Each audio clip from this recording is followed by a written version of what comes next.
Et bonjour à toutes et à tous, bienvenue sur Radio Fringale, on est très content de vous retrouver, ça y est, Paris-Nice, Tirreno, c'est fini. Place maintenant au monument et le premier de l'année, la Primavera, la Classicissima, c'est Milan-San Remo dont on va parler aujourd'hui.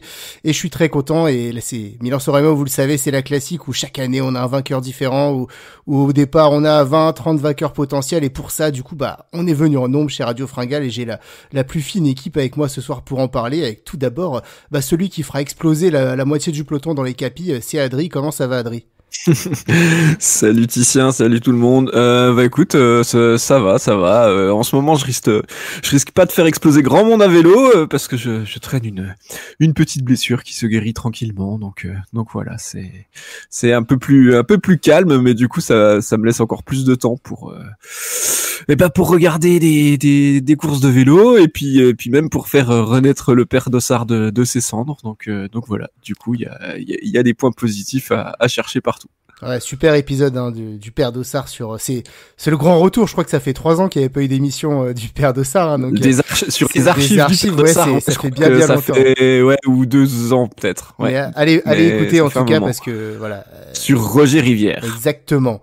En tout cas, Adri, si tu traînes une blessure, tu peux peut-être appeler Tadej Pogacar parce que lui, il tombe à 50 à l'heure et il se ramasse et puis il repart tout de suite et il gagne une course et apparemment dès le lendemain il est de retour sur le vélo. Donc lui, il a la technique. Ouais. On n'a peut-être pas la même physiologie, effectivement. Voilà, avec nous également celui qui va essayer de tirer de tenter sa chance et de lâcher tout le monde dans la Cipressa. C'est Simon. Comment ça va, Simon? Salut tout le monde. Eh bien, ça va. Alors pareil, je sais pas si j'ai les jambes pour le faire. Quand j'étais en troisième, j'ai fait une sortie vélo avec mon collège et j'étais dernier de toute l'école. Donc très honnêtement, je pense pas avoir beaucoup de chance de distancer, ne serait-ce que le pire des grimpeurs. Ah, tu vas essayer de t'accrocher après, tu sais, il y en a qui se mettent au vélo même très tard et puis qui finalement sont parmi les meilleurs du monde, donc t'as encore toutes tes chances. Là, 24 ans, ça commence déjà à faire pour percer. Regarde, Primoz Roglic, il s'est mis au vélo à 30 ans et puis il a gagné 4 Vuelta, donc rien n'est perdu pour toi, Simon, et puis surtout, on est bien accompagné, c'est lui qu'il va falloir faire attention, c'est celui qui rigolera bien toute la course à vouloir mettre des mines et qui mettra avec son punch dévastateur l'attaque finale dans le Poggio qui le conduira à gagner sur la Via Roma. C'est Poppy. Comment ça va, Poppy? Salut à tous. Écoute, ça va très bien. Alors moi non plus, je risque pas de faire ça malheureusement, je vous le dis. Mon pneu avant de vélo est mort et du coup je ne fais que de crever. Donc j'ai le vélo à plat et je profite de ces instants pour utiliser un peu plus mes jambes dans la journée. Donc voilà, en espérant que pourquoi pas une équipe pour le tour me dépanne un vélo si jamais l'envie leur en prend. Je suis preneur. En tout cas, on est content de t'avoir sur Radio Fringale et puis tu nous as animé il y a quelques jours ton premier Fringale Live, c'était vraiment chouette. Ouais, carrément, c'était super cool avec toi et puis Matt, c'était vraiment bien sympa.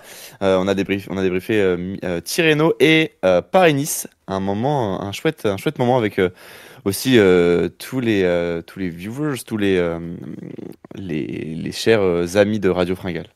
Tout à fait. Petit moment reminder, et évidemment, n'oubliez pas, si vous voulez nous soutenir, évidemment, abonnez-vous à la chaîne sur YouTube, vous cliquez sur la petite cloche, ça prend une seule seconde, et puis nous, ça nous fait plaisir, ça nous soutient, et puis en description de cette vidéo, le lien pour adhérer à l'association Radio Fringale. Voilà, comme vous le savez, on est une asso, si vous adhérez, ça nous fait plaisir, et puis ça nous aide également à continuer à nous développer, donc n'hésitez pas. Trêve de bavardage, on va dire, avant d'être dans une vision futuriste et de nous pencher sur ce qui va se passer sur le prochain Milan-San Remo. Je crois qu'Adri, tu voulais déjà nous mettre à l'épreuve ce soir. Ah oui, effectivement, on va commencer on va pas commencer une preview de monuments sans faire un petit quiz. En plus, j'ai la chance d'avoir 3 personnes à tester ce soir. Donc, c'est pas tous les jours, donc fais-toi plaisir. Je vais bien effectivement en profiter. Je me suis retenu quand même parce que on a plein de choses à dire après. Donc, faut pas que le quiz dure trop longtemps. Déjà, est-ce que vous êtes prêts? Est-ce que vous avez bien révisé la Primavera? Non. Oui, bien révisé. Vous nous connaissez chez Radio Fringale, alors c'est des quiz un peu tant pis, à la dernière minute. Vous jouez quand même, de toute façon, même si vous n'êtes pas prêts. Alors, première question. Vous allez répondre chacun à votre tour. Oh purée. Et dès qu'il y en a un qui se trompe, il a plus le droit de jouer. Et celui qui s'est pas trompé, il remporte le point. Ça marche? Allons-y. Okay. L'ordre de réponse, c'est totalement arbitraire et c'est moi qui l'ai décidé. Simon, Poppy, Titien. Ok. Ok. Alors, citez-moi, chacun votre tour, un ancien vainqueur de Milan-San Remo. Le premier qui Arnaud se trompe Desmar. ne peut plus jouer. Desmar, c'est bon. Van Der Poel. Van Der Poel, c'est bon. Bien sûr, pas le droit de donner 2 fois le même. Hein. Oscar Freire. Oscar Freire, c'est bon. Alaphilippe. Alaphilippe, c'est bon. Philipsen. Philipsen, c'est bon. Petaki. Petaki, c'est bon. Katowski. Katowski, c'est bon. Matej C'est bon. Moric. Mario Cipollini. Mario Cipollini, bien sûr. Merckx.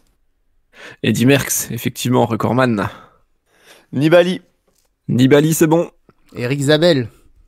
Et Eric Zabel, bien sûr, 4 fois vainqueur. Tu voulais pas faire un long quiz, mais ça peut durer. Ouais, du coup, il y aura peut-être qu'une question, les gars. Gérard pas Dengo. tarder. Je sais pas si tu l'as. Girardengo, bien sûr, Constante Girardengo, 6 fois vainqueur. Oui. Le seul monument de Wout van Aert. Effectivement, en 2020. Alexander Christophe, 2014. Exact. Ah oui. Siolek. Gérald Ciolek sous la neige devant Sagan, effectivement. Degenkolb. Degenkolb, 2015. Mark Cavendish. Mark Cavendish, 2009. Stuyven. Eh oui, Stuyven, en 2021. Et là, je vais commencer à avoir la panne sèche. Bettini. Bettini, joli, 2003. Filippo Je sais pas si c'est Pozzato. Pozzato, 2006, c'est bon. Triplé italien cette année-là. Francesco Moser. Je suis pas sûr, mais. Francesco Moser, il l'a gagné en 84. C'est bon. Vous êtes bon là, vous êtes trop bon. Et là, c'est la catastrophe. Là, c'est fini. Là, c'est la catastrophe. Tu sèches? Je sèche complet là. Ok. Bon bah allez. Tant pis. Désolé. C'est pas grave. Allez, autour de Titien, Simon, le duel. Mathieu Goss. Mathieu Goss, ouais. Giuseppe Saroni. Saroni, ouais, 83. Oulala, Fabian Cancellara. Cancellara, exact, ouais, 2008. Ah oui. Ça commence à être dur, là. Ouais, faut commencer à remonter un peu loin, là. On va dire Gimondi, au hasard. Gimondi, oui, il l'a gagné en 74. Oh là là. Joli. Simon Gerrans. Simon Gerrans qui l'a gagné effectivement en 2012. Bernard Hinault. Non, Bernard Hinault n'a jamais gagné Milan-San Remo. Bah, Titien, est-ce que tu veux conclure même si tu as déjà gagné? Non, la pression. j'étais à sec là, franchement. C'est vrai. Ah, j'ai plus. Je viens de penser, il y avait l'article de Matt l'année dernière sur Gomez. Ah ouais, Marc Gomez Ah là là. en oui, 82. Ah Sinon, il y oui. a Laurent Fignon, Laurent Jalabert, André Tchmil, oui. Fondriest, Sean Kelly, Bugno, etc. Fondriest, etc. Poulidor également, les gars. On a duré, on a fait tout le 21e siècle. Franchement, vous avez été bon. Ouais, grave. Non, c'est bien. Il faut remonter à. Ouais, c'est 99 André Tchmil, celui que vous avez pas dit. Donc, Oui. non, je suis fier de vous. Je suis fier de Pour vous. une course qui a autant de vainqueurs différents, franchement. Eh bah on oui, est c'est gâtés, ça hein, aussi. On est gâtés. Ouais, c'est ça. Il n'y a pas de Allez, Peter deuxième Sagan question. là-dedans, hein, quand même. Ah non, Ouais. non, c'est Et quand ouais. même l'anomalie de Ah, ce et palmarès Hindou. de Milan-San Remo. Messieurs, deuxième question, donc un point pour Titien. Si Philipsen s'impose, il fera un doublé. Qui est le dernier coureur à avoir gagné 2 fois de suite Milan-San Remo? Eric Zabel. 2000, Joli. 2001, je crois. 2000-2001. Exact. Après, il y a eu le dernier coureur qui l'a gagné plusieurs fois. Je crois que c'est Oscar Freire Ouais, 3 fois. qui l'a gagné 3 fois, 2004, 2007, 2010. C'est ça. Et donc c'est très rare que un coureur s'impose du 2 coup, fois ça sur fait- Milan-San Remo. Ça fait 16 ans là que personne ne l'a Ouais, remporté ouais. deux fois. C'est ça. incroyable. Donc, C'est fou, hein. on C'est va fou. voir. Et il y aura quelques tenants du titre au départ, donc on va voir Le si. nombre de mecs qui peuvent aligner un deuxième, c'est. Ouais, il y en chaque année, a, chaque il y année. en a quelques-uns, mais voilà. Donc c'est pour dire un peu quelle loterie est Milan-San Remo. Allez, dernière question. Il y a 2 points, hein, donc pour tenter, c'est encore possible de rattraper Titien. Citez-moi 2 points communs entre les victoires de Van Der Poel en 2023, Mohoric en 2022, Stuyven en 2021 et Nibali en 2018. En solitaire. Attaque dans la descente du Poggio. Alors, solitaire, c'est juste, c'est toi qui l'as dit, Simon? Non, c'est moi. Non, pas moi. Ah, ok. Donc, victoire en solitaire, ouais, premier point. Et deuxième? Bah, attaque dans la descente du Poggio. Alors ça, je sais pas. Steven, c'était un peu Non, c'était au parce- moment où tu bascules en bas, Puis- quoi. Puis Van Der Poel aussi, Ouais, c'est ouais. au-dessus. Exact. Donc non, c'est ce que Van Der non, Poel ça je revient, vais mais- pas. En tout cas, c'est pas celui-là, non. Il pleuvait. Il pleuvait, non. Ouah, qu'est-ce qui... Mathieu Van Der Poel, Mathieu Mohoric. Je vois pas rapport entre Van Der Poel, Nibali. Ouah. Franchement, là, point commun. C'est leur premier monument. Presque. Enfin, c'est pas, non, pas presque. C'est pas leur premier monument. C'est le premier quelque chose. Ah. Non. Mhm. Ils gagnent sur leur première course de l'année. Tu te rapproches. Ah là là. Ils gagnent sur leur première course en Italie. Non. Enfin, ça peut-être, mais j'ai pas vérifié, mais je crois pas. Leur première course d'une journée de l'année. Non, plus simple, plus simple. Plus simple. Leur premier jour de course. Ah Non. Du coup, ça revient au même. Ah mince. Van Der Poel. Première fois qu'ils viennent sur San Remo. Aussi, non, mais ouais. c'est Ah, Van c'est Der pas. Poel, il était c'est- déjà venu. Hein. Ouais. Ah oui, sur leur. L'année avant. Ouais, non. Voilà, je sais pas. Hein. Je vais vous le dire, c'est tout simplement leur première victoire de la saison ce jour-là. Ah. Ah, ok. Et le truc qui est marrant, c'est qu'en regardant un petit peu les autres vainqueurs, ils ont tous ceux qui ont gagné au sprint sur je suis remonté jusqu'à Christophe, je crois, donc 2014, tous ceux qui ont gagné au sprint, soit d'un petit groupe, soit d'un plus gros groupe, avaient déjà levé les bras dans la saison. Voilà. Ok. Fun fact, si jamais vous voulez vous impressionner vos convives cette semaine à table, vous pourrez sortir cette statistique absolument magnifique. Et je rends la main, Titien, bravo, tu as remporté ce quiz de la Primavera.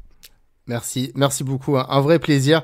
Bon bah les gars, maintenant on va passer aux choses sérieuses et on va se pencher sur cette édition 2025. Moi je suis très très hypé par cette édition. Et puis bah avant de parler de ceux qui vont nous animer ces près de 300 km, je vais laisser Simon nous parler de ce Milan-San Remo et de ce parcours de cette Primavera, parce qu'il va y en avoir des longues heures sur selle pour les coureurs. Ouais, bon, un parcours finalement classique. Hein, Milan-San Remo, c'est à peu près la même chose tous les ans. 290 km 700. Bon, alors on a une partie longue déjà de plat, quasiment 140 km, avant de gravir le Passo del Turchino, qui sera le premier capi.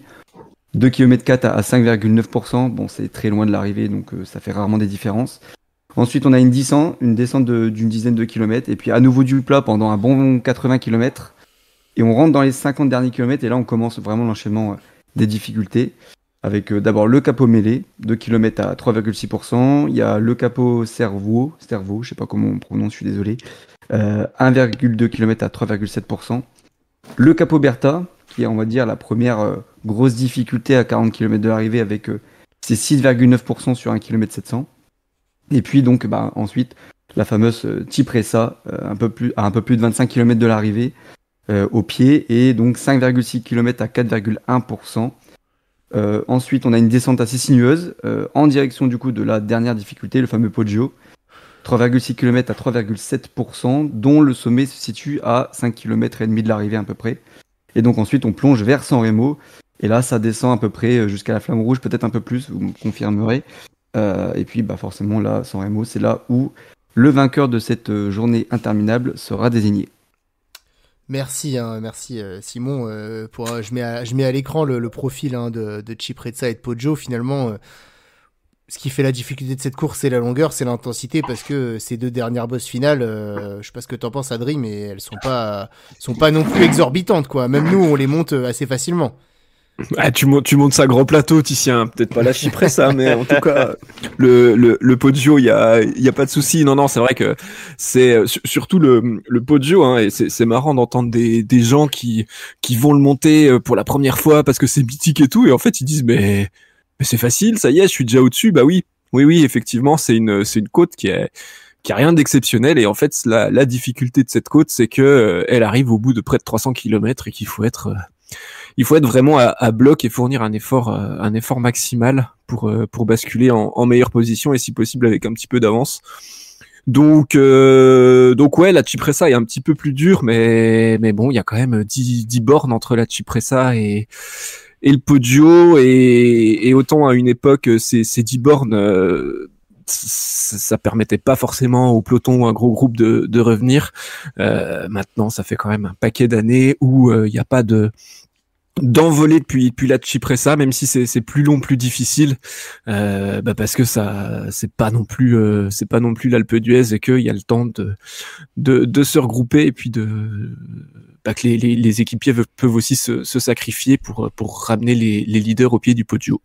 Donc voilà, et puis la spécificité aussi de cette descente du Poggio qui est hyper technique, celle de la Cipressa aussi. D'ailleurs, on voit il y a un virage, je crois, où chaque année il y a une gamelle. Donc on verra si la règle se confirme cette année, mais la descente du Poggio est absolument magnifique, et puis c'est très facile. On peut très facilement la voir à la télé depuis le dessus, donc ça fait des superbes images avec les lacets, et voilà, et on se souvient de la descente absolument magistrale de Mohoric en 2022 où il baisse sa selle avec une tige télescopique, et que personne ne peut le suivre. Donc ça fait aussi partie de cette course, donc avec un suspense absolument incroyable. Moi, c'est pour ça que j'adore cette course, parce que on sent la tension monter petit à petit.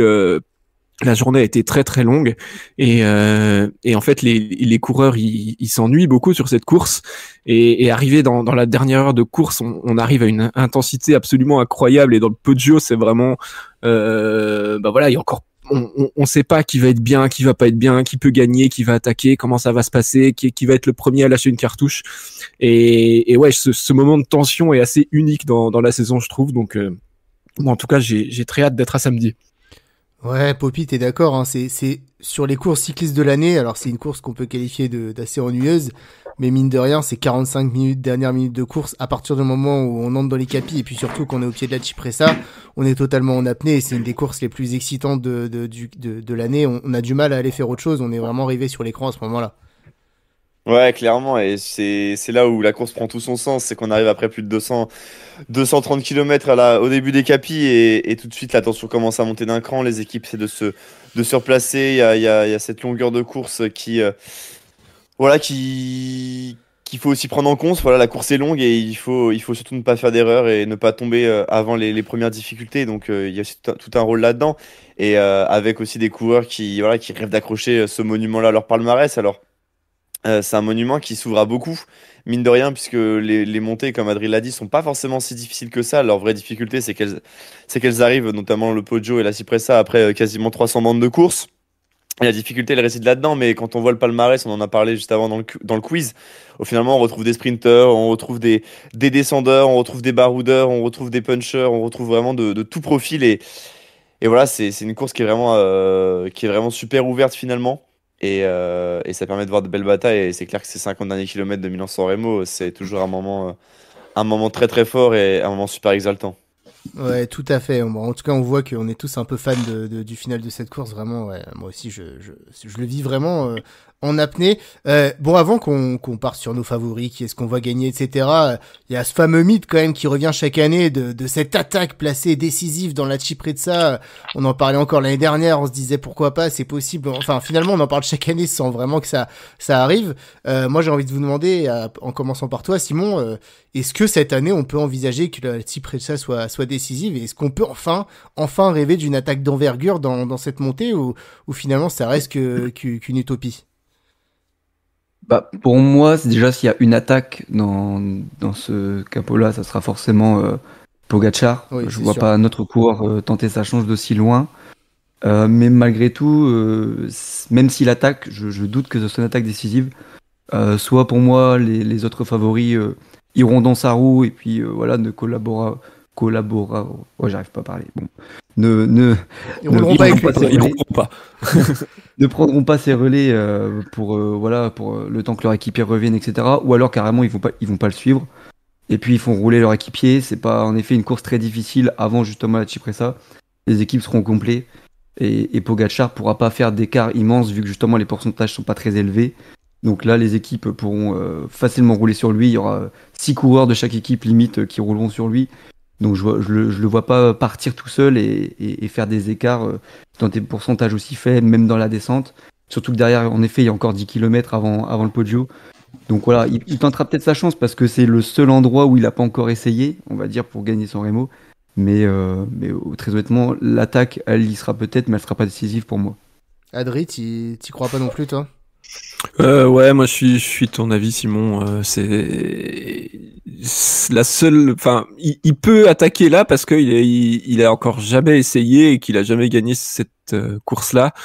Et qu'à chaque fois, on voit bien que le Poggio, c'est pas assez difficile pour lui pour lâcher des mecs comme Van Der Poel, parce que l'année où il est monstrueux, où il lâche presque tout le monde, il y a Van Der Poel qui est encore dans sa roue, et où il se fait contrer d'ailleurs en 2023. Et puis c'est l'année dernière aussi, je crois, où ils sont les deux, mais Van Der Poel le neutralise clairement. Et ouais, c'est ça, c'est un peu loin. Après, je me dis, il va forcément tenter une année d'attaquer dans la Cipressa, sachant que ça marche pas au Poggio. Après, ça peut être peut-être une attaque conjointe avec, je sais pas, avec un Tim Wellens, un autre coureur, pour au moins créer un petit groupe, une petite sélection avec des équipiers pour essayer d'user un petit peu plus les organismes. Mais ça n'empêche que la Cipressa, de toute façon, ça monte à bloc. Enfin, les UAE, ces 2 dernières années, là, ils montaient comme des fous. Donc tous les coureurs sont à bloc. Ouais, moi, ça me semble difficilement envisageable que ce soit le coup décisif. Par contre, qu'il y ait une attaque, ouais, ça, clairement, ça peut être possible. Ouais, bon, alors, Poppy, on va mettre le pied dans le plat, parce que moi, j'y crois pas et j'adorerais qu'il y ait une attaque dans la Ciprezza. On sait que, avant l'émission, tu nous as dit que c'était ton favori, et tu l'as pris en favori de la course, Tadej Pogacar. Finalement, est-ce que sa seule chance de gagner, ce serait pas dans la Ciprezza? Est-ce que toi, tu le vois gagner parce que tu le vois partir dans le Poggio? On sait aussi qu'il prévoit pour l'instant de la pluie, sur samedi sur ce Milan-San Remo, des conditions que Tadej Pogacar aime bien pour faire sauter la course. Donc, toi, finalement, c'est ton favori, si j'ai bien compris, mais dans quel scénario tu le vois gagner? Et moi, justement, je le vois bien partir dans la Cipressa. Je vais essayer de vous expliquer et le défendre panache de Poppy est là. Voilà. défendre ma part. On va essayer de défendre sa part, mais en fait, Pogacar, voilà, il a déjà essayé dans le Poggio 2 fois, 2 années de suite. L'année dernière, on se souvient de cette image mythique avec Ganna et Van Aert dans sa roue, complètement les trois en train de se faire sauter le caisson, et ça n'a pas fonctionné. L'année d'avant, Mathieu Van Der Poel s'accroche bien et l'attaque juste après, donc ça a été compliqué aussi. Et en fait, Pogacar, il reste quand même sur plusieurs courses, alors que ça soit sur le Giro, sur les Stradés, sur la course en ligne des Jeux Olympiques aussi, où il attaque la course en ligne des Jeux Olympiques, n'importe quoi, la course en ligne des championnats du monde, où il attaque à des 70, 50, 100 km de l'arrivée. Et je me dis, voilà, Pogacar, en fait, c'est le coureur qui est imprévisible, même si on sait déjà ce qu'il va faire. On sait ce qu'il va faire parce qu'il peut attaquer de loin, il peut attaquer dans le Poggio. Mais le truc, c'est que on sait pas vraiment quand ça peut se déclencher. Et moi, j'ai envie de croire en cette Cipressa, parce que je me dis, Pogacar dans le Poggio, quand on va y arriver, je pense que ça va être très compliqué pour lui. Certes, il a une équipe très très forte qui peut faire le tempo dans la Cipressa, comme Adri l'a dit, et qu'il avait déjà fait l'année dernière. Mais cette année, j'ai envie de croire en l'idée que Pogacar parte dans la Cipressa en se disant, en ayant un peu cette image des Jeux Olympiques, je vais m'y faire, hein, des championnats du monde, où en fait les autres derrière se disent, bah en vrai, il y a la Cipressa, il reste 10 bornes de plat, puis il y a le Poggio. En 10 bornes, on aura sûrement le temps de recreuser l'écart. Oui, mais est-ce qu'on se regarderait pas trop en fait derrière Pogacar en se disant bah qui va rouler pour lui? Parce que clairement, est-ce que tu fais rouler ton équipe t'as envie de cramer tous tes gars avant le Poggio en sachant la stratégie de certaines équipes. Je pense notamment à une équipe comme la Trek. Est-ce que tu as envie de faire rouler ton équipe et de laisser un peu Pedersen avec une seule rampe de lancement avant le Poggio? Je sais pas. Mais j'ai envie de croire en cette capacité à Pogacar à te faire péter dans la Cipressa et ensuite et surtout à surprendre les autres. Certes, il sera sûrement, je pense, fliqué toute la course et c'est une grande évidence parce que pour moi, c'est le favori de cette course-là. Clairement, après 2 ans où il n'a pas pu la remporter, il reste grand favori. Et je pense honnêtement que bah, derrière, ça peut encore se dire, bah attendez, Pogacar part, qui va suivre? Non, non, bah non, on va pas rouler, les gars. Attendez, derrière, faut qu'on fasse le train aussi sur le Poggio, on le fera dans la descente. Enfin voilà, ça peut vraiment. Moi, je vois un scénario de course comme ça où en fait, les autres équipes savent pas trop comment réagir par rapport à cette attaque de Pogacar, puisque mine de rien, Pogacar qui part. On sait que c'est un très bon rouleur. On sait qu'il pourra relancer dans le Poggio. On sait qu'il aime prendre des risques et dans cette descente du Poggio, il pourra en faire. Et comme a dit Titien, il y aura sûrement des conditions pluvieuses qui rendront la descente beaucoup plus technique. Je me dis Pogacar dans cette attaque de la Cipressa et en roulant à bloc tout le long derrière, en prenant tous les risques. Moi, je le vois bien gagner ce Milan-San Remo 2025 de cette manière-là. Mais finalement, je sais pas ce que t'en penses, Simon, mais est-ce que, alors même s'il le fait pas, est-ce qu'il y a un vrai risque pour un Tadej Pogacar d'attaquer dans la Cipressa? Parce que s'il le fait, finalement, ça peut être un coup d'épée dans l'eau, mais ça peut également aussi fatiguer ses adversaires, quitte à être repris en bas s'il voit qu'il a pris que 10 secondes et ça peut pas aller plus loin, et ensuite en remettre une dans le Poggio, parce que s'il attaque dans la Cipressa, derrière, ils vont pas laisser partir, ils vont se mettre à bloc. Donc, est-ce qu'il prendrait vraiment des risques à placer une offensive dans cette ascension, sachant que le Poggio, hein, mine de rien, il a jamais vraiment lâché tout le monde les années précédentes? Non, c'est sûr, oui, ça lui coûtera pas grand-chose de tenter le coup. Après, est-ce que sur un sprint en petit comité ensuite à San Remo, est-ce que le fait d'avoir attaqué dans la Cipressa, s'il a pas réussi ensuite à distancer, ça peut, on va dire, l'énergie qu'il a mis dans l'attaque de la Cipressa peut lui coûter on va dire, les jambes pour le petit sprint. Voilà, c'est peut-être la seule réserve qu'on peut avoir, mais c'est sûr que bah ça marche pas dans le Poggio, donc autant tenter autre part. À la limite, qui tente du capot mêlé, hein, on sait pas. Hein. Franchement, non mais limite, lui, je pense qu'ils s'en fout d'à quel moment il attaque dans la course. Donc bah Cipressa, c'est quand même le meilleur moment pour lui. C'est quand même là où c'est un peu le plus difficile.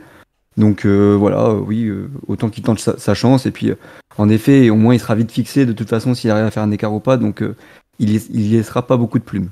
Et du coup, Adri, imaginons on aille au Poggio dans un schéma habituel. Toi, tu m'as pas mis Tadej Pogacar en favori. Pour toi, c'est trop compliqué, c'est trop facile derrière pour qu'il arrive à faire une différence et gagner cette course. C'est peut-être pour ça que c'est pas ton favori. Ouais, en fait, il a trop la pancarte. Ouais, c'est ça. Il a trop la pancarte pour moi et juste par rapport à l'attaque dans la Cipressa. De toute façon, je pense que après le problème aussi, c'est que les équipes ont assez de main d'œuvre pour pouvoir rouler derrière dans la Cipressa, rester groupés et puis revenir sur la portion plate tout Tadej Pogacar qu'il est. Pour moi, si s'isole dès la Cipressa, ce serait trop compliqué. Et ouais, après le Poggio, bah comme ça a été dit, il a jamais vraiment sorti quelqu'un de sa roue parce que de toute façon, on sait qu'il va attaquer et sur ces pentes qui sont pas des plus raides, pas des plus longues, bah c'est pas le meilleur du monde non plus. Donc voilà, après il y a aussi il va vite au sprint Pogacar.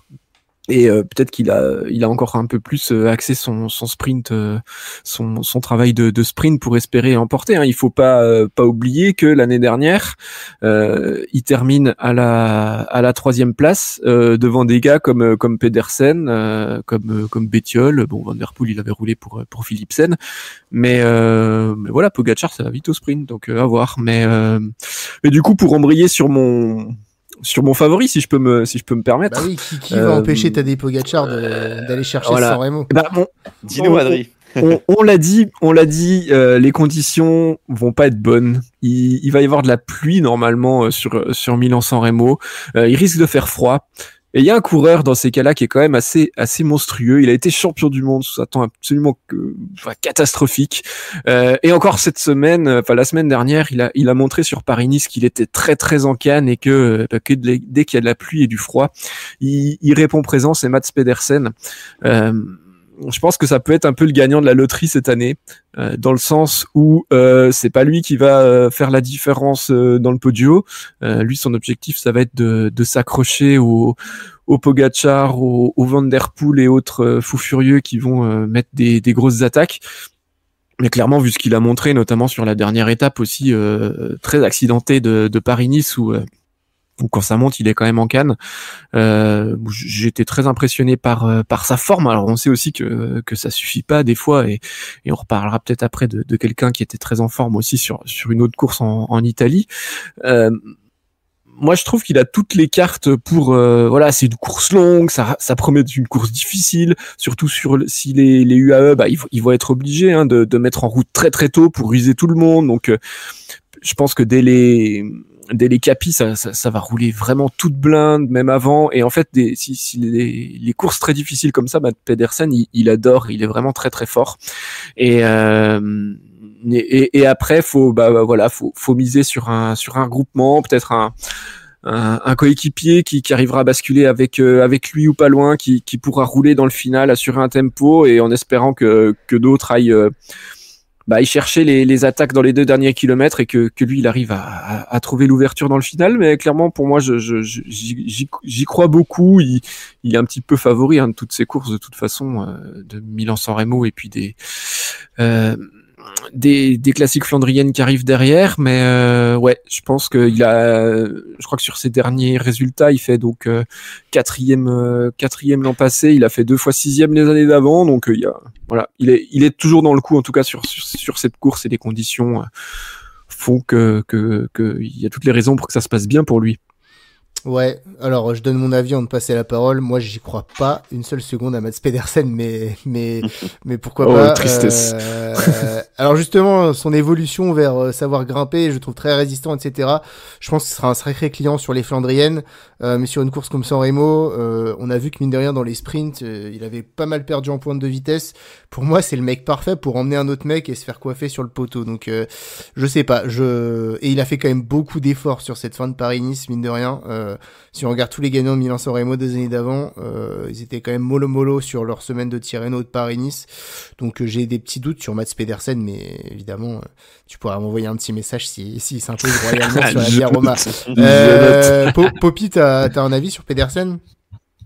Non, je suis d'accord avec toi, Titien. On a vu ses efforts sur Paris-Nice la semaine dernière, et clairement, je pense que ça va lui coûter assez cher par rapport à des mecs beaucoup plus frais et beaucoup plus en jambes. Et malgré, c'est vrai que les conditions pourraient lui aller. On se souvient du Yorkshire, comme a dit Adri. Mais je pense, encore une fois, ça sera bien trop difficile pour Pedersen. Et je le vois mal suivre une énorme accélération. C'est pas le premier coureur auquel je pensais pour ça, clairement.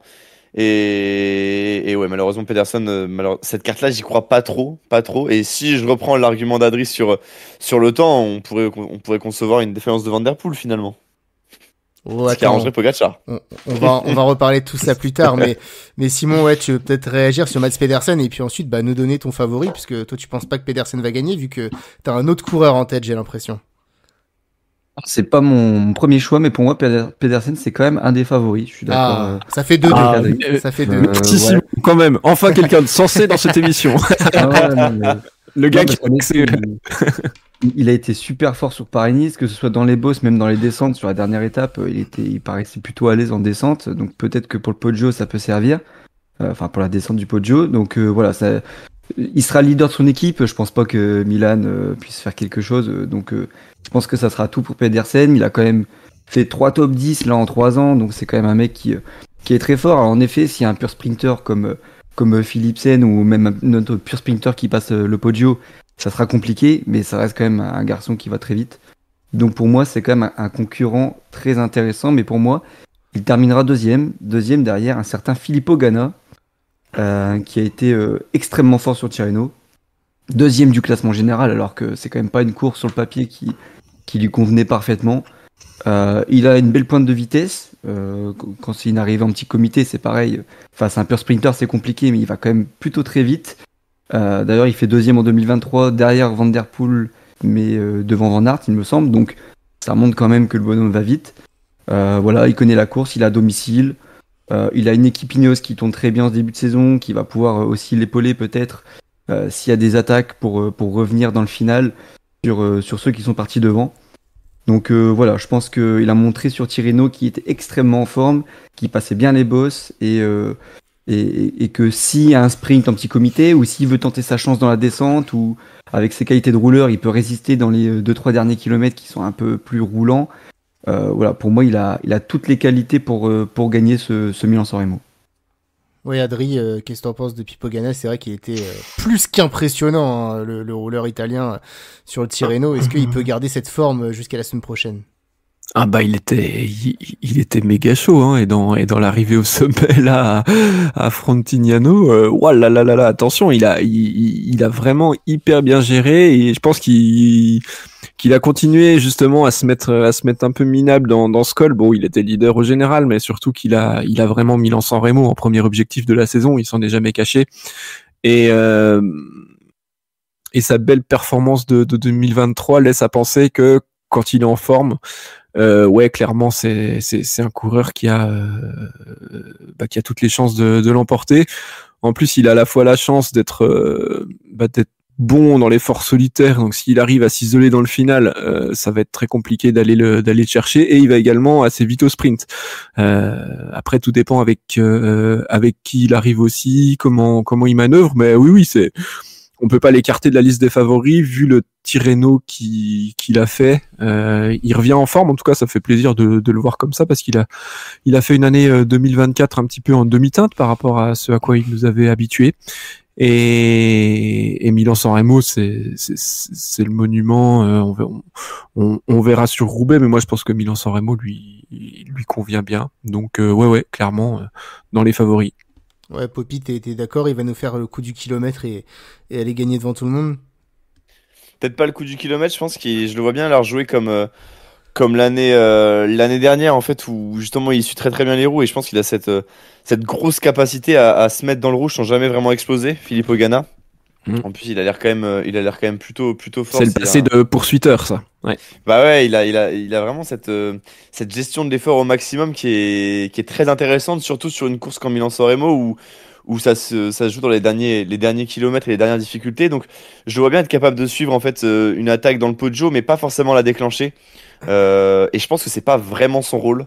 Clairement, je pense qu'il doit laisser faire le travail à d'autres gars. Je pense notamment à des Pogacar par exemple, mais voilà, je pense que Ganna, s'il arrive avec le groupe de tête au sommet du Poggio, peut-être qu'il la jouera différemment par rapport à l'année passée, en essayant pourquoi pas d'attaquer soit dans la descente, soit dans le coup du kilomètre comme tu dis Titien. Mais dans tous les cas, ouais, Filippo Ganna, je le sens vraiment bien sur cette course et je pense qu'il peut faire un gros numéro. Ouais, quel kiff ce serait, hein. Moi je suis à fond dans le train. Ah ouais. Filippo Ganna, vraiment, il tourne autour depuis longtemps, il est dans une forme éblouissante, donc ouais, ce serait magnifique que Filippo Ganna gagne Milan-San Remo. Moi j'ai quand même peur de quelque chose. Depuis combien de temps on n'a pas eu quelqu'un qui a joué le général de Paris-Nice ou de Tirreno dans le final dans Milan-San Remo? Il a quand même fait beaucoup d'efforts, Filippo Ganna, on l'a vu, il était tous les jours à la bagarre. Alors certes, il est très très fort, mais ces efforts-là, ils peuvent se compter aussi à l'arrivée. Donc je pense qu'il a vu cette occasion de faire un super général, qu'il était en lice pour gagner Tirreno, donc il a tout tenté jusqu'au bout. J'espère juste, quand on voit la fraîcheur qu'avaient les derniers vainqueurs de l'épreuve, qu'au bout des 300 km, ça lui en coûtera pas un peu pour aller gagner son rêve. Donc voilà, j'ai juste ça un petit peu comme réserve, mais sinon, ouais, Pippo Ganna, s'il pouvait nous faire un fameux sprint de 400 mètres là et aller battre tout le monde, ce serait magnifique. Après, moi les gars, je vous ai laissé parler, je vous ai écouté très très gentiment, hein, depuis tout à l'heure me parler de Pedersen, de Pogacar qui allait pourquoi pas sortir dans la Ciprezza, ça m'a bien fait rire parce que le vainqueur il se trouve du côté de l'équipe Alpecin de Koenig et franchement, qui est le seul gars sur les je sais pas 15 dernières années à avoir sorti tout le monde de sa roue et remporté Milan-San Remo en solitaire? Il y en a qu'un, c'est le meilleur puncher probablement sur un Poggio du peloton actuel, c'est Mathieu Van Der Poel. Il est revenu d'Espagne, il s'est dit tiens je vais aller sur le Saman, bon bah il fait moche en Espagne, je vais aller rouloter un peu là-bas et puis on verra ce qui se passe. Ouais, j'emmène le sprint à 500 mètres parce que je vais pas me faire bloquer et puis en plus dès que je fous une accélération il y a plus personne dans la roue. Sur Milan-San Remo, bah finalement il a fait son petit chrono, il a terminé dans les tout derniers du chrono. Tirreno. Ouais, Tirreno pardon, il a fait dans les derniers du chrono de Tirreno, les étapes de plat, il traînait à l'arrière du peloton, l'étape de montagne, il a laissé couler, et puis on a bien vu que sur les 2-3 étapes un peu plus compliquées sans pour autant être trop dur, bah, il était là, mine de rien, si on regarde sur la 5e étape de Tirreno, là, celle où il y avait les petits murs, bah, ils sont 30 dans le peloton final. Je pense que c'est le seul qui dépasse avec Filippo Ganna les 75 kilos, donc finalement, il a montré qu'il était en forme, mais il en a pas trop fait. On sait qu'il va arriver très très en forme sur cet objectif. Pour moi, c'est vraiment le mec qui a le plus gros kick pour lâcher tout le monde sur le Poggio. En plus, cette montée en lacet, techniquement, lui, ça lui pose pas de problème. Donc, ouais, franchement, pour moi, c'est le grand favori de ce Milan-San Remo. Il arrive en bonne forme, sans avoir trop dépensé d'énergie. Et je le vois bien nous faire un peu comme il avait fait il y a 2 ans, et en pure puissance dans les contrées, pareil, parce qu'on sait qu'il y aura une attaque de Tadej Pogačar. Moi, je pense que ça va être un peu scénario classique, qui va emmener 3-4 gars, et je le vois bien manœuvrer intelligemment et contrer dans les 300 derniers mètres pour, surtout que c'est un très bon descendeur, Mathieu Van Der Poel, donc, il peut ne pas être vu et nous faire comme en 2023. Finalement, l'année dernière, il était aussi très fort, hein. C'était son premier jour de course, il rentrait. À un moment, il se fait piéger par Pogačar, et puis en 200 mètres, il revient dans la route du Slovène, au sommet du Poggio, et puis ensuite, il joue la carte de son équipier, c'est lui qui annule toute tentative de victoire. Donc, ouais, je crois fort en une nouvelle victoire de Mathieu Van Der Poel, dans quelques jours, mais je sais pas ce que vous en pensez, Simon. Est-ce que t'es d'accord ou est-ce que je me fourvoie complètement? Bah, moi, je connais pas la stratégie d'Alpecin. Toi, je sais pas, peut-être que tu as des petits, Pas du tout. des petits Non, échos, non, mais alors en là, fait, je n'ai pas eu au téléphone. Non, encore, mais- Mathieu. Ça, il est en inside, tu le sais bien, voyons. non, mais je sais pas si on va jouer la carte justement Van Der Poel ou la carte Philipsen cette année. Je pense que ça peut dépendre du scénario et du coup, j'ai du mal à mettre en grand favori parce que il y a deux favoris au sein d'une même équipe. Et du coup, je me dis si Philipsen passe la bosse, est-ce que Van Der Poel va pas se mettre au service de Philipsen comme l'année dernière? Voilà, après, pareil sur Tirreno, en effet, il était fort, mais je l'ai pas non plus trouvé extraordinaire. Il a plusieurs fois tenté de partir et il s'est quand même fait reprendre. Donc voilà, est-ce que son pic de forme va pas arriver un peu plus tard justement pour Paris-Roubaix, pour le Tour des Flandres, etc. Donc voilà, il fait partie des favoris, mais pour moi pas des grands favoris parce que si on arrive en groupe avec notamment Philipsen ou d'autres sprinteurs qui vont plus vite que lui, pour moi la victoire elle est loin d'être garantie quand même si évidemment Mathieu Van Der Poel reste Mathieu Van Der Poel, donc il faudra se méfier de lui. Adri, soutiens-moi un petit peu. Bah oui, bien sûr que je vais te soutenir, Ouais. Titien, sur Van Der Poel, je ne peux que suivre. On sait que c'est un coureur qui sait se préparer et qui sait être en forme sur le jour J. Les courses annexes, clairement, il s'en fout, même pour lui, le Tour de France, c'est une course qui l'intéresse pas, C'est une il y va comme coursette, ça pour... il est obligé. Voilà, et moi déjà, ça me plaît, ce genre d'état d'esprit. Il est pas obligé de se plier au mastodonte qu'est le Tour de France, et il a bien le droit de l'aborder comme il veut et autrement. Et voilà, sur Tirreno, il a choisi ses courses pour vraiment être bien. C'est un petit peu ce qu'on disait dans la preview de Tirreno quand on parlait de Pidcock, qui finalement lui a fait un bon général. Et on disait bah ouais, il va sûrement choisir ses jours, sur des profils un petit peu semblables pour se tester, et puis non plus pas trop en faire. Et Van Der Poel, il sait clairement faire ça. Ça m'étonnerait qu'il fasse un cadeau à Philipsen tous les ans sur un monument. Je me dis que peut-être que si en Tantilla, ce serait cette fois sur Paris-Roubaix, parce que Philipsen il a pas gagné Paris-Roubaix. Mais je pense que si Van Der Poel, il peut aussi mettre une volée à Pogačar avant le Tour des Flandres, il va vraiment pas s'en priver. Et voilà, on n'est pas dans la même tournure que l'année dernière, donc moi je le vois clairement, tenter quelque chose dans le Poggio. Ce sera peut-être pas le premier parce qu'on attendra tous l'attaque de Pogačar si elle n'a pas eu lieu avant.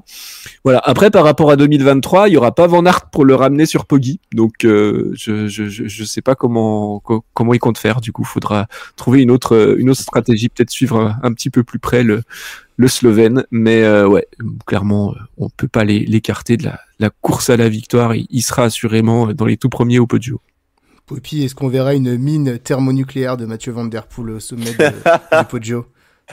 Thermonucléaire, rien que ça. Non, bah, Van Der Poel, il est ce qu'il est. Hein. C'est un excellent coureur dans les moments critiques, j'ai envie de dire. Et comme l'a dit Adri, et comme tu l'as dit aussi, Titien, en fait, cette capacité à être toujours présent au jour J et mettre le reste de côté, je trouve ça très très fort de sa part et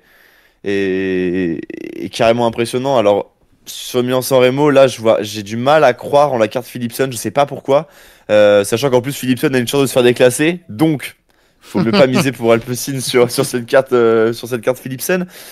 Voilà, c'est vrai que la question peut se poser, hein, si les deux sont dans le groupe de tête et que ça arrive au sprint, comment ça se passe? Alors, je pense que quand même, on jouera la carte Philipsen parce qu'il y aurait plus de chances qu'il gagne, mais clairement, Van Der Poel reste pour moi le chef de file d'Alpecin de Koenig sur ce Milan-San Remo. Et en fait, le truc, c'est qu'il peut répondre aux attaques, il peut faire les attaques.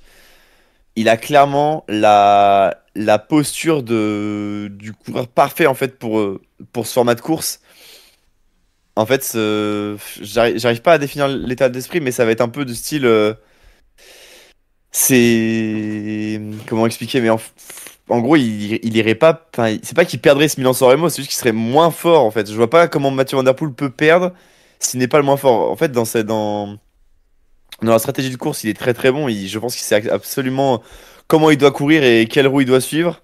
Juste, s'il a pas les jambes, bah, un peu comme à l'image du round que gagne Pogacar, bah, s'il a pas les jambes, il aura pas les jambes et c'est tout. Et si jamais il les a, bah, bon courage à tous et que le meilleur gagne. Franchement, je pense que Mathieu Van Der Poel va un peu dicter finalement ce Milan-San Remo à travers aussi ce qui va se passer par rapport à Pogacar. Mais je le vois clairement très très fort. Ouais, bah tu fais une bonne transition puisqu'on va parler maintenant des outsiders parce que comme vous le savez, voilà, Milan-San Remo, on peut pas le résumer seulement à aussi peu de coureurs enfin, vu le nombre de coureurs qui peuvent s'imposer, on a chacun sélectionné un outsider et bah tu parles bien de Van Der Poel qui va un peu dicter ce qui va se passer. Moi, je pense tout simplement que l'équipe Alpecin, elle va dicter ce qui va se passer parce qu'en outsider, vu qu'en favori, j'ai pris Mathieu Van Der Poel, j'ai pris l'autre carte d'Alpecin en outsider, Jasper Philipsen et cette course, pour moi, elle peut difficilement leur échapper parce que soit Van Der Poel, il part dans le Poggio, soit tout seul, soit avec un ou deux mecs et puis derrière il a toutes les chances de s'imposer avec sa pointe de vitesse au sprint, soit bah il y a un regroupement, Mathieu Van Der Poel il voit que dans tous les cas il arrivera pas à sortir, que derrière ça revient et franchement Jasper Philipsen, bah je vois bien réitérer ce qu'il a fait l'an dernier. C'est un des sprinters qui passe le mieux les bosses, c'est un des sprinters les plus endurants et c'est hyper important pour une course comme Milan-San Remo. On a vu les dernières, il est passé quand même en 10e position au sommet du Poggio, donc voilà, et pourtant il y en a des meilleurs grimpeurs que lui qui avaient lâché, donc ouais, moi j'y crois fort aussi en Jasper Philipsen. Il n'a ni couru Tirreno ni Paris-Nice, donc lui il s'entraîne tranquillement. Alors on va espérer qu'il tombe pas, je crois qu'il va faire Nockereux ce mercredi, donc on va espérer qu'il lui arrive bien sur cette course, mais il va arriver sur ce Milan-San Remo avec énormément de fraîcheur, et pour moi ça compte sur cette course, on l'a vu ces dernières années. Le temps pluvieux, je pense que ça lui fait pas peur non plus, donc bah pour moi en fait si ça marche pas pour Van Der Poel, pour moi Philipsen ce sera le plus fort des sprinters qui restera, donc ouais je le vois bien s'imposer et réitérer ce qu'il a fait l'an dernier. Il serait peut-être le premier à le faire, mais en tout cas parmi les sprinters, parce que Milan-San Remo ça a longtemps été considéré comme la classique des sprinters, c'est bien le seul que je vois pouvoir finir dans un groupe comme l'an dernier d'une dizaine de coureurs et s'imposer au sprint. Je sais pas si Simon t'es d'accord avec moi ou pas du tout sur Jasper Philipsen. Ouais, bah oui, justement, avec ce que j'avais dit sur Van Der Poel, moi je miserais plutôt sur Philipsen au final. Pour moi, il est allé 55-45 en faveur de Philipsen parce que, bah, étant donné qu'il passe super bien les bosses et qu'il y a 90% de chances qu'il passe le Poggio, je me dis, bon, bah voilà, il va arriver dans le groupe, il y aura aucun autre sprinter de son niveau. Je vois pas dans quel monde il ne gagne pas. Alors en effet, si Pogacar et Van Der Poel arrivent à partir à deux, bon bah on joue la carte Van Der Poel, mais s'il y a un groupe de 10-15, ça m'étonnerait fort qu'il soit pas dedans.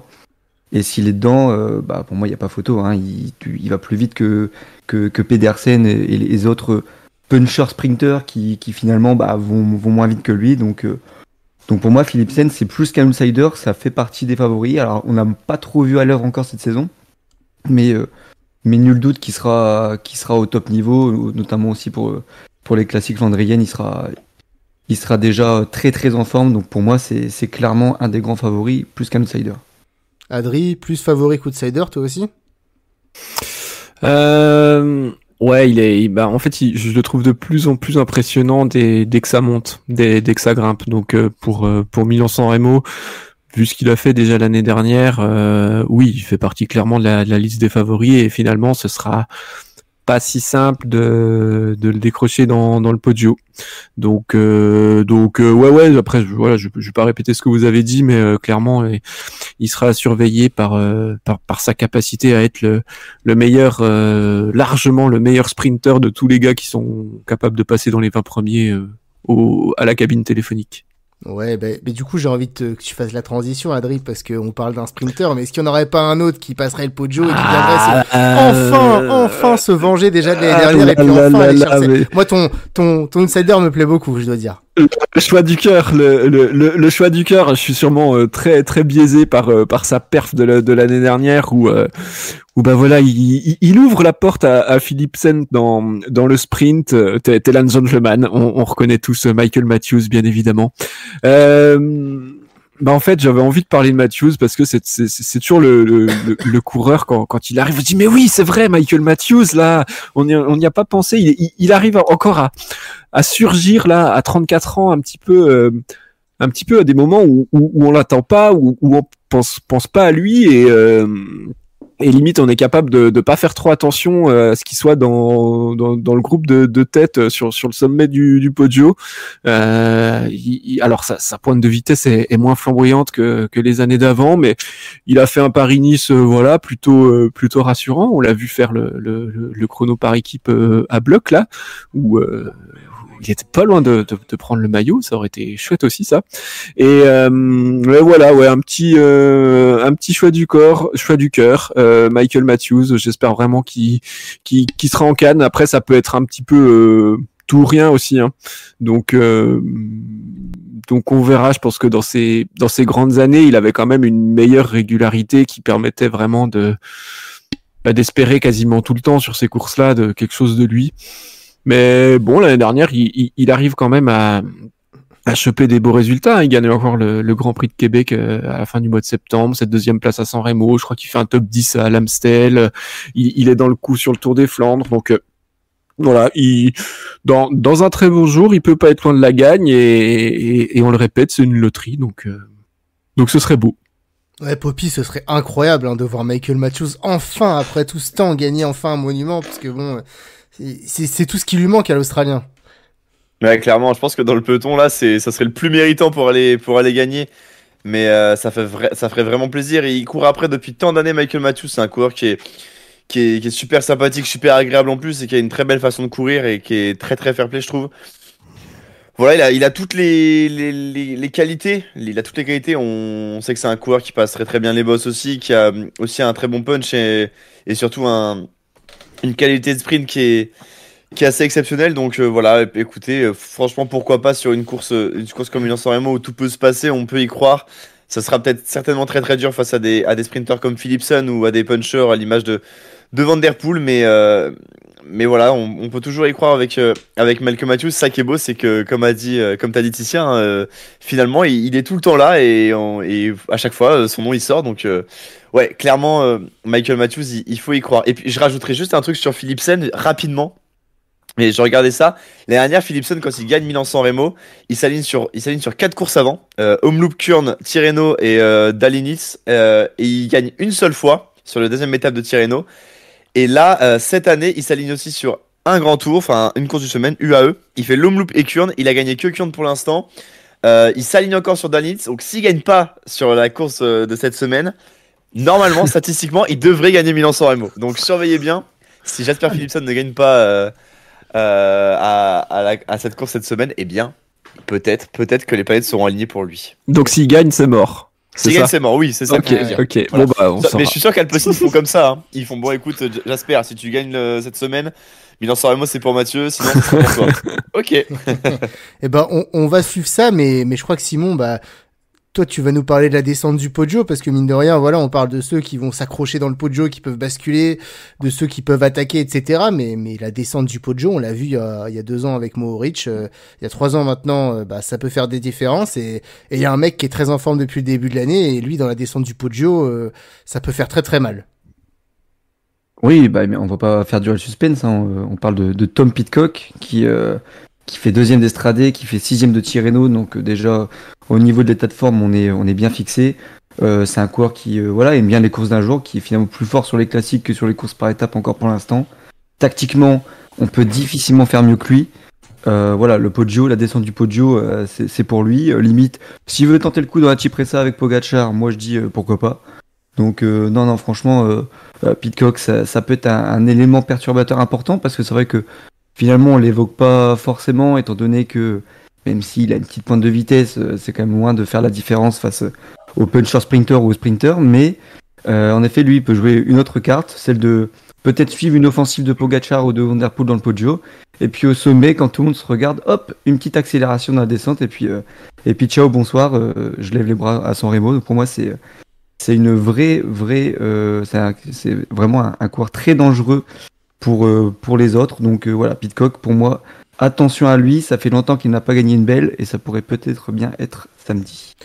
Tu sais, moi, Pidcock, c'est vraiment un coureur, je suis un peu embêté parce que, enfin, il y a un côté de moi, je l'aime pas du tout, vu sa personne, enfin, vu ce que je vois en tout cas de sa personnalité, vu ses déclats un peu individualistes. Et puis, je trouve quand même c'est un coureur qui a une classe de fou sur le vélo, qui a vraiment un style assez particulier. C'est un battant. Et puis on l'a bien vu sur la Strade, il ose bien saisir sa chance. L'année dernière, quand il a attaqué à 800 mètres de la ligne, je me suis dit, attaque surpuissante, ça peut le faire, etc. Finalement, il l'a pas fait. Donc écoute, moi, derrière Mathieu Van Der Poel, pour moi, je vais pas te le cacher, c'est vraiment ma très très grosse cote, Tom Pidcock. En plus, s'il pleut, une descente mouillée sur lesquelles certains vont peut-être pas prendre trop de risques, Tom Pidcock, il peut faire des étincelles. Ce serait trop beau de revoir un descendeur faire une perf de ouf, revenir lâcher tout le monde dans le Poggio et puis finir en solitaire. Donc j'avoue que je monte un peu dans le train Pidcock pour ce Milan-San Remo. Donc je sais pas, Adri, si toi t'es convaincu ou si tu crois pas du tout à Tom Pidcock. Il a une forme de dingue depuis le début de l'année, avec ce qu'il nous a montré sur les Strade Bianche. J'en parlais avec Nico quand on a débriefé la course juste après. Pour moi, c'est un coureur que j'apprécie pas, mais il est remonté dans mon estime avec cette je sais pas, cette façon de courir, cette hargne de jamais rien lâcher. Alors là, on va pas être sur le même type de course, donc c'est pas du tout le même état d'esprit, mais on peut clairement pas l'éliminer enfin, je vois pas comment il pourrait ne pas suivre en fait les accélérations dans le Poggio, à moins d'être très mal placé au pied et de faire des efforts inutiles en bas. En fait, c'est ça, on n'en a pas parlé non plus, mais c'est le placement au pied qui va être aussi hyper important, parce que là, les 20-30 meilleurs, ils pourront pas être tous devant en même temps. Et le Poggio, c'est une route étroite, et après, Pidcock, il arrive à bien se placer, et son passé de crossman fait qu'il est très à l'aise sur un vélo, mais du coup, ça va être un enjeu très important. Mais à part se faire coincer dans un truc comme ça, ou un ennui qu'on lui souhaite pas, je vois pas comment il serait pas avec le groupe de tête et les tout meilleurs, et à mon avis, il sera dans les 5 à basculer, c'est sûr. Après ça se jouera peut-être pas à grand chose. Il va tout tenter, je pense, dans la descente, effectivement. C'est pas écarté, mais voilà, faudra après qu'il manœuvre bien dans son final. Mais oui, c'est sûr, Pidcock est très impressionnant depuis le début de la saison, donc on le glisse dans la liste des tout meilleurs et des gars à surveiller. Ouais, Poppy, un petit mot sur Pidcock, parce qu'après, toi, je crois que c'est son ancienne équipe dont tu voulais nous parler. Pour toi, ils sont tous dangereux sur ce Milan-San Remo. Ouais, un rapide mot sur Pidcock. Je pense que voilà, il a démontré que dans les bosses, il était très très bon, et on connaît ses qualités de descendeur sans limite. Il a clairement une très bonne carte à jouer sur cette course s'il lit bien cette dernière, et voilà, on a vu qu'il pouvait répondre à Pogacar. Je pense que sur une montée comme le Poggio, il est capable de s'accrocher aussi jusqu'au sommet, un peu à l'image de Ghana l'année passée. Donc voilà, Tom Pidcock, c'est clairement un coureur qu'il va falloir suivre durant cette course, vu le début de saison qu'il nous a fait. Et puis oui, moi, c'est plutôt son ancienne équipe qui me fait de l'œil. Alors, certes, la sortie, elle est pas 100% révélée chez Ineos, mais clairement, on a parlé un peu de Ghana tout à l'heure. Ils ont aussi Heineck Kwiatkowski. Je pense que l'équipe Ineos, on en a parlé hein, hier dans le live, Titien, qui court un peu maintenant, sans forcément gros objectifs de gros leading, en emmenant beaucoup en fait, de coureurs qui peuvent animer la course un peu à leur manière. Et voilà, je pense qu'ils ont leur carte à jouer sur cette course-là. Alors on verra la startlist comment elle va se développer. Est-ce qu'elle va plutôt s'articuler pour mettre un Ghana sur orbite ou au contraire pour dynamiter un peu la course à différents échelons? On verra bien. Mais dans tous les cas, en fait, ils ont une carte forte avec Filippo Ganna pour aller gagner sur ou un sprint ou poursuivre les grosses attaques sur le Poggio. Et même derrière, en fait, t'as un Kwiatkowski qui peut toujours aller faire un petit coup de sang sur la Cipressa par exemple et essayer de créer un petit groupe ou tout simplement voilà, d'autres coureurs chez Ineos qui pourraient aller, comme je l'ai dit, dynamiter la course. Donc j'ai envie de croire à cette carte Ineos, ce nouvel Ineos sur Milan-San Remo, mais dans tous les cas, j'ai du mal à voir l'équipe passer à côté de son Milan-San Remo avec les cartes qu'elle pourrait avoir et qu'elle a déjà.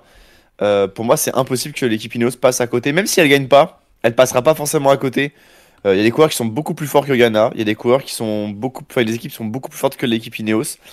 Mais je pense que c'est une équipe qui est en train de se retrouver un petit peu et de trouver un nouveau rôle dans les courses. Et clairement, j'espère que ça se ressentira et que l'équipe continuera sur sa bonne lancée de saison. Eh ben, merci Poppy. Je pense que sur ce mot, on peut clôturer cette présentation des favoris et des outsiders. On vient de passer l'heure de course. Enfin, l'heure de podcast et pour les coureurs. Il y en reste malheureusement, il en reste 6, donc ça va être long. Alors nous, on va pas aller aussi loin, mais je vous propose pour clôturer cette preview de Milan-San Remo de passer aux petites fire boulettes. Comme vous connaissez le principe, hein, je vais vous poser des questions, vous répondez par oui, par non, et puis voilà, hein, c'est pour conclure de manière un peu sympa cette émission. Vous êtes ready? Yes. Allez. Yep. Ma première question, c'est est-ce que Jonathan Milan sera encore dans le peloton au sommet de la Cipressa? Allez-y, hein, c'est vous, non? Moi, je dirais non. Ouais, non. Okay, non plus. Donc, on croit pas en Jonathan Milan pour ce Milan-San Remo. Laurens Pitti, est-ce qu'il peut être la surprise de ce Milan-San Remo et coiffer tout le monde sur la ligne sur la Via Roma? Oui. Surprise, oui. Coiffer tout le monde, non. Oui, top 10 peut-être, mais de la gagner peut-être pas. Il a pas couru en Europe encore, donc on sait pas trop où il en est. Eh ben écoutez, on verra. Alors au début, évidemment, j'allais parler de Paul Magnier plutôt dans la présentation, et puis finalement, il s'est pris quand même deux gadins là sur la dernière étape de Tirreno. Apparemment, seulement des contusions, pas de commotion, pas de fracture, donc il devrait bien, selon son équipe, on n'a pas la startlist confirmée, mais être au départ de Milan-San Remo. À minima, est-ce que Paul Magnier finira dans le groupe qui va se jouer la gagne? Non. Non. Peut-être l'année prochaine, mais pas cette année. Trop jeune, trop tôt, trop tendre. On sait pas ce qu'il vaut sur plus de 200 bornes. Les gars, je prépare mon téléphone et je suis prêt à vous envoyer un texto le moment où il gagnera Milan-San Remo à 17h samedi, voilà. Mais j'ai du mal à y croire, mais effectivement, à l'avenir, je pense que cette course elle reviendra parfaitement. On continue. Est-ce que Jonathan Narvaez sera le seul finalement, comme l'année dernière sur le Giro, à pouvoir suivre Tadej Pogacar quand il fera son attaque dans le Poggio? Non. Mais ce serait marrant. Ils peuvent partir tous les deux, hein. Surtout qu'ils sont ensemble maintenant, quoi. Non, moi je dis non parce qu'il a pas semblé hyper fort sur Paris-Nice. Ça sera une belle rampe de lancement pour Pogacar au pire des cas. Écoutez, est-ce que la Cipressa par contre, ils peuvent partir ensemble, voilà. Écoute, on verra ça. Est-ce qu'il y aura... Tu vois, Adrien, la carte Cipressa, elle revient finalement. Oui, mais pas tout seul, pas Pogacar tout seul, avec d'autres. Oui, mais tu sais, Adrien, sur 100 mètres dans la Cipressa, c'est pas partir à deux, hein, c'est partir tout seul. Hein. Non, mais le podcast, je vais le nommer Pogacar va attaquer et nous faire une course épique dès la Cipressa, voilà. Comme ça, on est à fond dans ton scénario, Poppy. Est-ce qu'il y aura un seul Visma Leaves the Bike dans les 10 premiers? Ils viennent avec Coy, Laporte, Zingle, non, personne? Il n'y en aura aucun. Non, zéro. Un petit Axel Zingle, non, non, d'accord. Je sais pas. C'est dur. On a le droit au trottoir ou pas? Pourquoi pas. Bon, bah alors, zigle dedans. Romain Grégoire, il finira sur le podium de cette édition de Milan-San Remo. Oh non. Non, ce serait beau, mais non. Puisqu'il a montré, j'en ai bien peur que non aussi. J'en ai un pas mal là. Nikolai Vinokourov, il sera dans l'échappée matinale. J'adore. Oui, pour faire plaisir à la Torne. Ah, celui-là, il sort de nulle part. Purée, bah oui, allez. Allez. Troisième, oui. Sur une échappée à 50, il sera peut-être dedans. Parce que du coup, là, on faisait beaucoup les malins à parler de grands noms, etc. Mais on sait très bien que s'il y a un Astana qui va gagner, Alberto Bettiol, il sera dans les 5 premiers au sommet du Poggio. Ah, Moi, je dis oui, catastrophique. Il est catastrophique cette année. Mais oui, mais il y a forcément un Astana. Donc Ouais, si mais c'est pas il Bettiol, va, tu vois, il va faire sa bonne course maintenant. Ouais, il y a Ouais, une bah, bonne je dis- course dans l'année pour Bettiol. Hein. Il était dans les Bah, 5 je dis- premiers l'an dernier. Hein. Bah, je dis non. Et bah, je vais dire oui alors. Moi aussi, je dis oui. Très bien. Alex Aramburu, il sera dans le groupe final pour la gagne. Et puis finalement, il terminera dernier du groupe alors que tout le monde l'attend encore une fois pour gagner au sprint. J'adore. C'est magnifique. Elle est magnifique, la question. Non, il sera même pas devant. Non, Non. du tout. Dernier du deuxième groupe, peut-être. C'est beau. Et enfin, il me reste une dernière question. Ah non, attendez. J'ai une petite pépite quand même. J'ai 2 pépites. Chez Tudor, on aura soit Rick Ploymer, soit Julien Alaphilippe dans le top 5 de Milan-San Remo. Ploymer, Si, pourquoi pas. on est sur une émission sérieuse quand même. Et moi, je te dis, Rick Ploymers, il m'impressionne Ploymers, beaucoup depuis le début de l'année. C'est Et, très ouais, bon non, profil c'est pour vrai. San Remo. Oui. et elle a Ouais. Philippe, bon équipier, donc attention en vrai, mais. J'ai Non, du mais mal à là, y croire. Philippe, il a fait ses gammes, personne l'attend, et bam, il va te foutre une accélération de mal. Non, mais moi, Ploymers, c'est vraiment ma très très grosse cote en termes de pépites, mais pour, alors, pas la victoire, mais top 5 de Rick Ploymers. En tout cas, oui, il peut surprendre. En tout C'est cas, clair qu'il fait un beau. Sachez qu'à un beau 200, début il est d'année. déjà dans mon équipe, celle King Fantasy. Hein. Bon, et la dernière, les gars, est-ce que vous allez regarder cette édition en intégralité? Non. Non plus. Ah, je risque de manquer le début, malheureusement. Ah, Poppy, on comptait sur toi là pour un peu de Ah, panache. là. désolé. Franchement, la plus grande épreuve, c'est pas de participer à Milan-San Remo, c'est de regarder la course de A à Z. Là, c'est vraiment pas facile, je pense. Mais tu sais que je pense que les spectateurs prennent plus de gel que les coureurs pendant la course. Non, mais je me dis, c'est sûr. il doit y avoir une telle préparation des commentateurs pour passer 7 heures comme ça à commenter Milan-San Remo. Je pense qu'ils doivent préparer anecdote sur anecdote parce que sinon, le temps doit paraître un petit peu long. Mais c'est préenregistré, Titien. Un jour, on fera un live en intégralité Milan-San Remo. Voilà. À 100 000 abonnés. Ouais, il faut un truc comme ça. Faudrait que tous les gens nous payent vraiment pour qu'on puisse regarder et commenter pendant toute la journée. Mais en vrai, tu peux vraiment te barrer en faisant ça. Je pense qu'il On faut note te marrer, ça. mais Dans un coin de nos têtes. un quiz de 6 heures et 1 heure de fin de course, c'est C'est exceptionnel. clair, tu mets 2 mois pour préparer les quiz. Bon, les gars, on va conclure parce que sinon les gens ils écouteront pas non plus notre preview en intégralité. Donc c'est le moment de tirer notre révérence. Merci, c'était super cette petite preview. Franchement, on s'est bien marré. Si on n'a pas trouvé avec tous les noms qu'on a dit le vainqueur, c'est qu'encore une fois chez Radio Fragal, on n'a vraiment pas le nez fin, donc c'est tout à fait possible. Non, mais voilà, c'était super. On a bien rigolé. N'hésitez pas à liker cette vidéo, évidemment, à commenter, à nous donner également vous votre scénario plausible. Est-ce que Pogacar va attaquer dans la Cipressa? On espère tous. Est-ce que on va avoir une attaque décisive dans le Poggio? Est-ce que ça va arriver au sprint? Voilà, dites-nous ce que vous en pensez. Et puis dernier truc, je vois qu'on est les 3000 abonnés se rapprochent. Hein, on est un peu plus de 2900. Je pense que les gars, on peut se lancer un petit défi si on atteint pour le Tour des Flandres qui est dans 3 semaines les 3000 abonnés. Ce serait génial, non?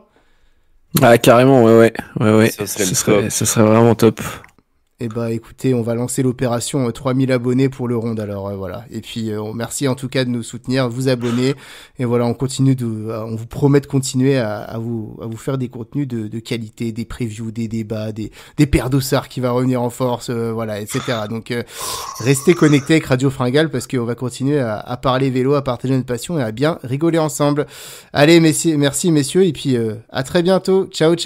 Merci Titien, merci tout le monde. Ciao tout le monde. Salut. Des gros bisous à tous et allez Romain Bardet.